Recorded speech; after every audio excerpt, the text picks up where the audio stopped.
আমার গত সপ্তাহের যশোরের আলোচনার একটা লাইনকে কেন্দ্র করে আমাদের অনেক রাজনীতিবিদ বন্ধুরা অনেক ক্ষুব্ধ প্রতিক্রিয়া দেখাচ্ছেন। ওই কথাকে নিজেদের গায়ে টেনে, নিজেদের গায়ে মেখে ওনারা ক্ষুব্ধ হয়েছেন।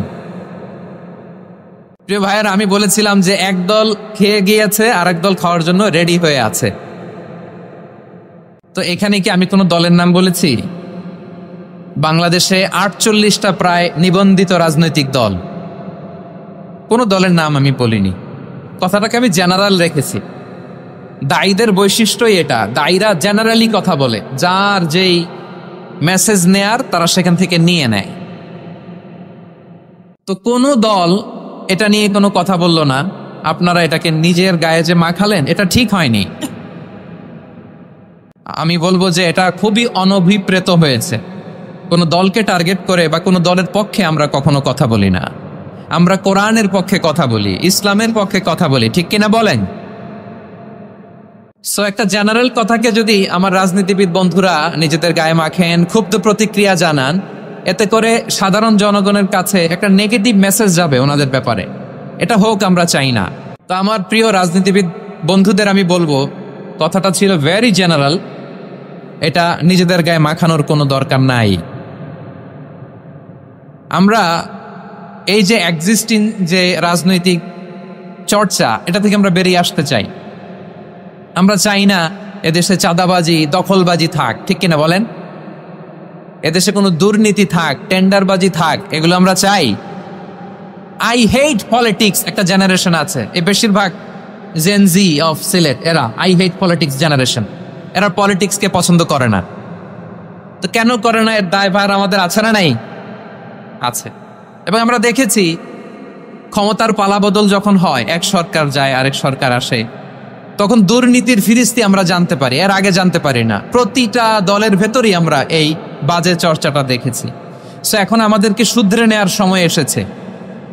এটা এই সুন্দর সময়, নতুন প্রভাতের বাংলাদেশ, নতুন ভোরের বাংলাদেশ, এই সময় আমরা কাদা ছোড়াছুড়ি যেন না করি।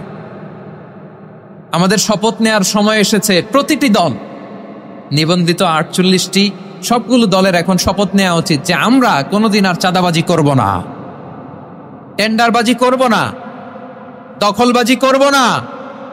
আমরা সবসময় দেশের পক্ষে থাকব, সবসময় দেশের পক্ষে থাকব। সেই কথাগুলো ছিল ভেরি জেনারেল। যে কথাগুলো আমরা জেনারেলি বলি, এগুলো জেনারেলি আপনারা নিবেন। আমার রাজনীতিবিদ বন্ধুদের কাছে এটাই আমার কামনা।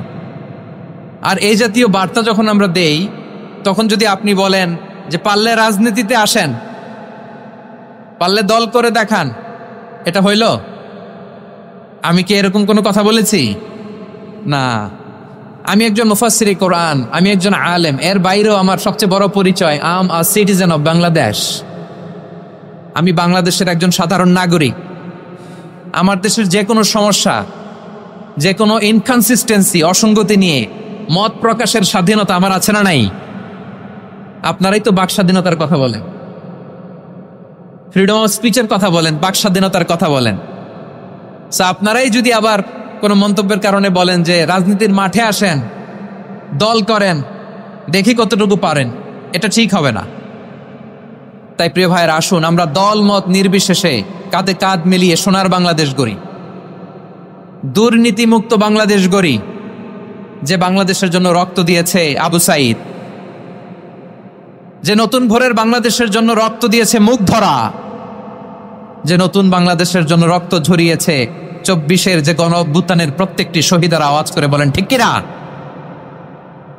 আল্লাহ তাআলা আমার দেশকে তুমি নিরাপদ করো, শান্তিময় করো। আমরা যেন স্বাধীন, সার্বভৌম বাংলাদেশে মাথা উঁচু করে বিশ্ব দরবারে দাঁড়াতে পারি। আল্লাহ তুমি তৌফিক দান করো।